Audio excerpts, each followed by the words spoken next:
একদিন বড়াই মা ও অষ্টসখীকে সঙ্গে নিয়ে রাধারানী আমার দধি দুগ্ধ বিক্রয়ের লাগি মথুরার হাটের দিকে যাত্রা করেছেন। তীরে এসে দেখে দূরে এক মাঝি তার সুসজ্জিত নৌকাখানি নিয়ে দাঁড়িয়ে আছে। সখীগণ শুধালেন, মাঝি, ও মাঝি! ধীরে ধীরে নৌকাখানি ঘাটে এনে মাঝি রূপী গোবিন্দ আমার শুধালেন, ও হে ব্রজ গোপিনীগণ, তোমরা কোথায় যাবে? সখীগণ বললেন, আমরা মথুরার হাটে যাব গো, দেখছো না কত বেলা হয়ে গেল, তাড়াতাড়ি পার করে দাও। এই কথা বলে তারা নৌকায় উঠতে গেলেন। সঙ্গে সঙ্গে মাঝি বাধা দিয়ে বলে, দাঁড়াও দাঁড়াও, করো কি গো? আমার নৌকায় পার হতে গেলে যে ঘাটের মাসুল আগে দিতে হয়। সখীগণ বললেন, তো বেশ, তোমার ঘাটের মাসুল কত শুনি। এই কথা শোনা মাত্র গোবিন্দ বললেন, বলি 16 আনা দে, বলি 16 আনা দে, না দিলে পার করি না।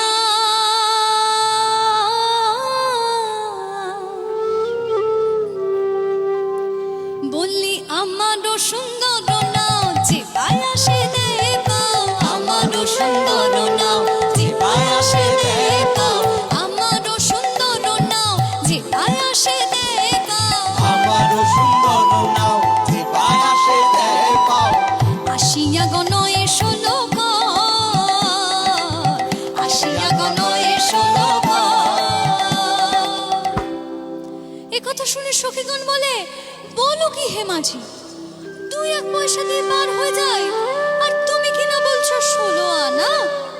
আচ্ছা বেশ, আমরা না হয় 1 আনা দিব হে, এক আনা দিব হে, 1 আনা দিব হে, এক আনা দিব হে, দিব আমরা 1 আনা, করে আসি বেচা কেনা, দিব আমরা 1 আনা, করে আসি বেচা কেনা, 1 আনা দিব হে, এক আনা দিব হে, তাড়াতাড়ি পার করো, 1 আনা দিব হে।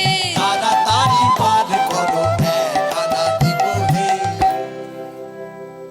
গোবিন্দ আমার স্বভাব চতুর, তাই চাতুরি করে সখীদের বলছেন 1 আনা, কিন্তু আমি 1 আনায় পার করি না, এক আনায় পার করি না, 1 আনায় পার করি না। এক আনায় পার করি না। দুজনায় নাই আসিলে 1 আনায় নাও চলে না, দুজনায় নাই আসিলে 1 আনায় নাও চলে না। দুজনায় না আসিলে 1 আনায় নাও চলে না। অর্থাৎ গোবিন্দ 1 আনাকে বিশ্লেষণ করলেন একা নাই, একা নাই কি নাও চলে। তাই সখীগণ বললেন, বেশ, তাহলে আমরা 2 আনা দেব। গোবিন্দ বললেন, না, 3 আনা, তাতেও হবে না।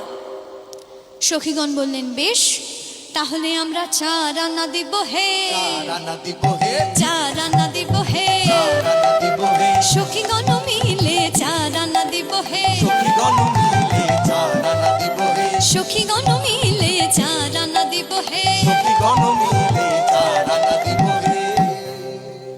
আমি 4 আনা লই না, চার আনা লহি না, আমি 4 আনা লই না। চার আনা লহি না, চতুর্বর্গের ফল ধরে না, 4 আনা লই না। চতুর্বর্গের ফল ধরে না, 4 আনা লই না। চতুর্বর্গের ফল ধরে না, 4 আনা লই না। গোবিন্দ বললেন, দেখো বাপু, চতুর্বর্গে তো ফল ধরে না, তাই আমি 4 আনা নিই না। কিন্তু কি এই চতুর্বর্গ, কাতে বা ফল ধরে না? ধর্ম, অর্থ, কাম, মোক্ষ, যে চতুর্বর্গ আমাদের অন্তরে বর্তমান, গোবিন্দ বললেন সেই চতুর্বর্গ থাকলে তাতে ফল ধরে না, অর্থাৎ সাধন হয় না, অর্থাৎ গোবিন্দ সাধনা হয় না। সখীগণ বললেন বেশ, তাহলে আমরা 5 আনা দিব হে, 5 আনা দিব হে, 5 আনা দিব হে। 5 আনা দিব হে, সখীগণ মিলে 5 আনা দিব হে, সখীগণ মিলে 5 আনা দিব হে, সখীগণ মিলে 5 আনা দিব হে। আমি 5 আনা লই না, 5 আনা লই না, আমি 5 আনা লই না। 5 আনা লই না, ঘাটে পঞ্চভূতের রান্না গোনা 5 আনা লই না, পঞ্চভূতের রান্না গোনা 5 আনা লই না। ঘাটে যে পঞ্চভূতের নিত্য আসা যাওয়া, কিন্তু কি এই পঞ্চভূত? ক্ষিতি অপ তেজ মরুদ বোম, যা দিয়ে আমাদের এই দেহ গঠিত হয়েছে। আমরা এতটাই তুচ্ছ যে এই দেহের মায়া কখনোই ত্যাগ করতে পারি না, আর তাই গোবিন্দ সাধনা অসম্পূর্ণই থেকে যায়। গোবিন্দ বললেন এই পঞ্চভূতের তো ঘাটে নিত্য আসা যাওয়া, এই দেহ আজ আছে কাল নেই, তাই কিসের মায়া? সখীগণ বললেন বেশ, তাহলে আমরা 6 আনা দেব। গোবিন্দ বললেন 6 আনা নিয়ে কি করে গো? সররি বুঝে বশ মানে না, তাই 6 আনাতেও পার করতে পারবো না। আচ্ছা বাবু, অনেক হলো, 7 আনা দেব, এবার তো পার করো, বেলা বয়ে যায়, কখন বা বিকিনি করি।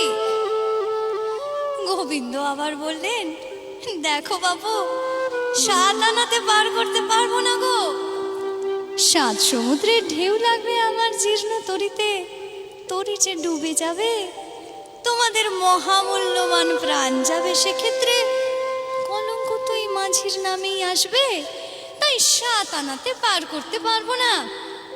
বেশ বেশ, অনেক হলো, আমরা না হয় 8 আনা দিব হে, 8 আনা দিব হে, 8 আনা দিব হে।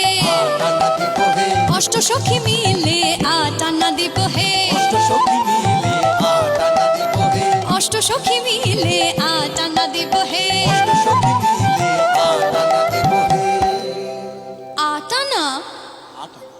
8 আনা মানে তো যাকে কেউ টানে না গো, অর্থাৎ স্বভাব চতুর গোবিন্দ 8 আনাকে টানা দিয়ে বিশ্লেষণ করলেন, আর বললেন 8 আনা 8 আনা 8 আনা 8 আনা, 8 আনা 8 আনা। 8 আনা 8 আনা, কেউ টানে না প্রাণের টানে 8 আনা 8 আনা, কেউ টানে না প্রাণের টানে 8 আনা 8 আনা। সত্যি তো, আমরা কি কেউ বিপদে না পড়লে গোবিন্দকে স্মরণ করি? তাই গোবিন্দ বললেন কেউ তো প্রাণের দায় টানে না গো, তাহলে কেমন করে 8 আনা নি? সখীগণ বললেন মাঝি, তুমি 8 আনা মানে বোঝো না? 8 আনা মানে হলো 1 টাকার অর্ধেক গো, অর্থাৎ কি না খণ্ড টাকা। কিন্তু গোবিন্দ আমার খণ্ড নেবেন কেমন করে? আমি খণ্ড তো লই না, ও তো লই না, খণ্ড তো লই না, ও তো লই না, অখণ্ড চৈতন্য আমি খণ্ড তো লই না, অখণ্ড চৈতন্য আমি খণ্ড তো লই না। অনেক তো হলো, আর বিলম্ব করো না, এবার আমরা না হয় 9 আনা দিব হে, 9 আনা দিব হে, 9 আনা দিব হে। 9 আনা দিব হে, ওহে ঘাটে 9 আনা বিক 9 আনা দিব হে, ওহে ঘাটে 9 আনা বিক 9 আনা দিব হে। গোবিন্দকে কিনা বলে ঘাটের 9 আনা বিক, তাও কি কখনো হয় গো যে যুগে যুগে আমাদের পার করে আসছে, তাকে কিনা বলে ঘাটের 9 আনা বিক? তাই গোবিন্দ এই 9 আনাকে বিশ্লেষণ করলেন 9 না, অর্থাৎ তিনি এ কাজে নতুন নয়। তাই উত্তরে বললেন আমি 9 আনা 9 আনা 9 আনা 9 আনা, 9 আনা 9 আনা 9 আনা 9 আনা, বহুদিনের পুরানা 9 আনা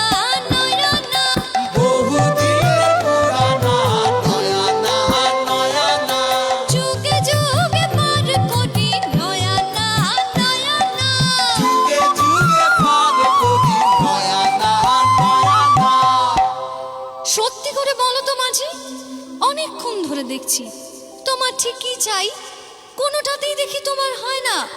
যাই বলি কিছু না কিছু বলতেই থাকো। এই কথা বলা মাত্র গোবিন্দ সেই কথা বললেন যে কথার জন্যই তিনি এই লীলা রচনা করেছিলেন। তিনি তার আপামর ভক্তগণের উদ্দেশ্যে বললেন, তোমাদের 16 আনা দাও না। 16 আনা চাইলেন তিনি, কিন্তু কিভাবে দেব এই 16 আনা তাও বলে দিলেন। বললেন, 10 6 যোগ করে 16 আনা দাও না। কিন্তু কি 10 আর কি বা 6, কেমন ভাবেই বা যোগ করব?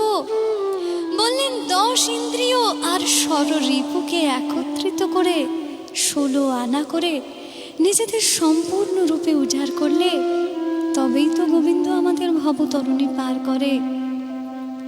তোমাদের 16 আনা দাও না, 16 আনা দাও না, 16 আনা দাও না, 16 আনা দাও না, 10 6 যোগ করে 16 আনা দাও না, 10 6 যোগ করে 16 আনা দাও না, 10 6 যোগ করে 16 আনা দাও না, 10 6 যোগ করে 16 আনা দাও না, 10 6 যোগ করে 16 আনা দাও না।